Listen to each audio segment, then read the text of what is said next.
امریکہ بھارت اور پاکستان کے درمیان براہ راست مذاکرات کا حامی۔ امریکی وزیر خارجہ مارکو روبیو کہتے ہیں امریکہ پاکستان اور بھارت میں روابط بہتر بنانے کی مسلسل کوششوں کی حوصلہ افزائی کرتا ہے۔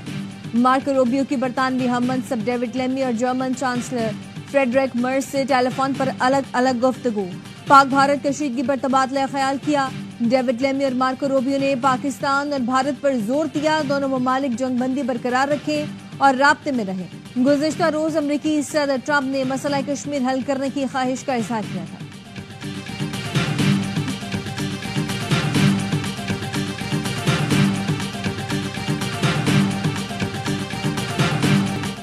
پاکستان سٹاک مارکیٹ میں تاریخی اضافہ، 100 انڈیکس کی 9,587 پوائنٹس اضافے کے ساتھ 1,16,761 پوائنٹس پر ٹریڈنگ، 9,900 پوائنٹس اضافے کے ساتھ کاروبار کا آغاز ہوا۔ 10 منٹ میں ہی مارکیٹ میں تاریخی اضافہ دیکھا گیا، کاروبار کو 1 گھنٹے کے لیے روکا گیا۔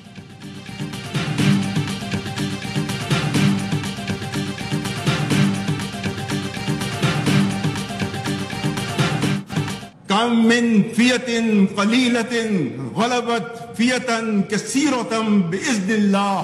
If this great Pakistani nation and the Pakistani armed forces, if 1.3 million Indian army with all their wherewithal, if they cannot intimidate us and they cannot coerce us, operation بنیان و مرصوص، بھارت کو منہ توڑ جواب۔ الحمدللہ افواج پاکستان نے جو کہا وہ کر دکھایا۔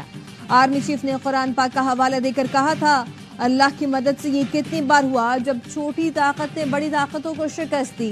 جنرل عاصم منیر نے کہا تھا ملکی سالمیت کا دفاع کیسے کرنا ہے یہ ہم بخوبی جانتے ہیں۔ 13 لاکھ بھارتی فوج تمام تر ہتھیاروں سے ہمیں ڈرا اور دھمکا نہیں سکتی، ہم اپنے ملک کی حفاظت کرنا جانتے ہیں۔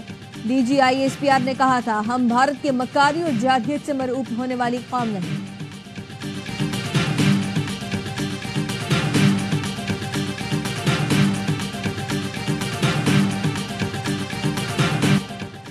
سیز فائر کی درخواست پاکستان نے نہیں کی، جنگ بندی کی خواہش بھارت کی تھی۔ پاکستان نے کچھ جنگی صلاحیتوں کا استعمال کیا، متعدد جنگی صلاحیتیں آئندہ کے لیے محفوظ رکھیں۔ D G I S P R lieutenant general Ahmed Sharif Chaudhry کہتے ہیں تنازع کے دوران بھارت نے ہر رد عمل ذمہ داری کے ساتھ دیا۔ آپریشن کے دوران یقینی بنایا کہ کوئی عام شہری متاثر نہ ہو۔ 84 بھارتی ڈرونز گرائے، مزید آئیں گے تو وہ بھی گرائیں گے۔ افواج پاکستان ایل او سی پر سیز فائر کی خلاف ورزی نہیں کر رہی، کوئی بھارتی پائلٹ پاکستان کی حراست میں نہیں۔ مسئلہ کشمیر کے مرکزی تنازع کے حل تک پاکستان اور بھارت میں امن نہیں آ سکتا۔ کشمیر کا مسئلہ اقوام متحدہ کی قراردادوں اور کشمیریوں کی امنگوں کے مطابق حل ہونا چاہیے۔ پاکستان اور بھارت ایٹمی طاقتیں ہیں، دونوں کے درمیان جنگ حماقت ہوگی۔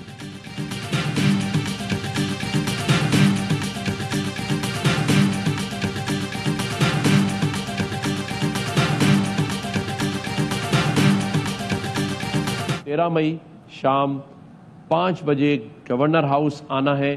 ہم ملی نغمے بھی کریں گے، فائر ورکس بھی کریں گے، مٹھائیاں بھی تقسیم کریں گے اور میں آپ سب کا منتظر رہوں گا۔ گورنر ہاؤس میں کل افواج پاکستان سے اظہار تشکر کا جشن منایا جائے گا۔ گورنر سندھ کامران ٹیسوری کہتے ہیں ہم پاکستان کو بچانے اور بھارت کو ذلت سے دوچار کرنے کا جشن منائیں گے۔ بھارت کو گھٹنے ٹیکنے پر مجبور کرنے والی افواج ہمارے سر کا تاج ہیں۔ شہری اپنے پڑوسی فوجیوں کے گھر مٹھائی اور پھولوں کے ہار بھیجیں۔ کل گورنر ہاؤس آنے والوں کو اپنے ہاتھ سے مٹھائی کھلاؤں گا۔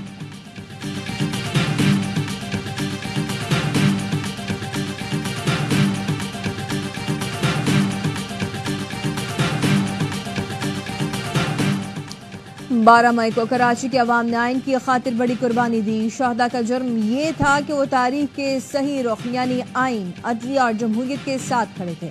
بلاول بھٹو زرداری کہتے ہیں درجنوں افراد کو شہید اور سینکڑوں کو زخمی کیا گیا۔ شہداء کا خون آج ظلم کے خلاف مزاحمت کی ایک توانا علامت ہے۔ یہ دن قومی تاریخ میں ہمیشہ سیاہ دن کے طور پر یاد رکھا جائے گا۔ پیپلز پارٹی شہداء کے خاندانوں کے ساتھ غیر متزلزل یکجہتی کے ساتھ کھڑی ہے۔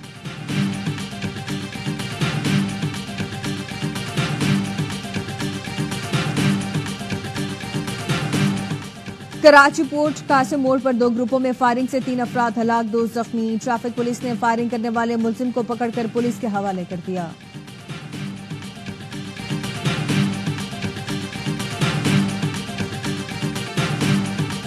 اور وراٹ کوہلی کا ٹیسٹ کرکٹ سے ریٹائرمنٹ کا اعلان. کوہلی نے 123 ٹیسٹ میں 9230 رنز بنائے, 30 سینچریاں اور 31 نصف سینچریاں بھی سکور کی.